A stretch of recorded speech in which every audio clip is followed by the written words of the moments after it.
Good morning, I'm Chuck Pierce and you're watching the Financial News Network.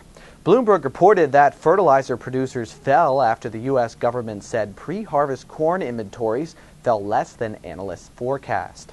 Shares of CF Industries are down 7.1% at $130.93. Intrepid Potash shares are down 4.32% at $25.92. And Mosaic shares are down 7.49% at $50.14.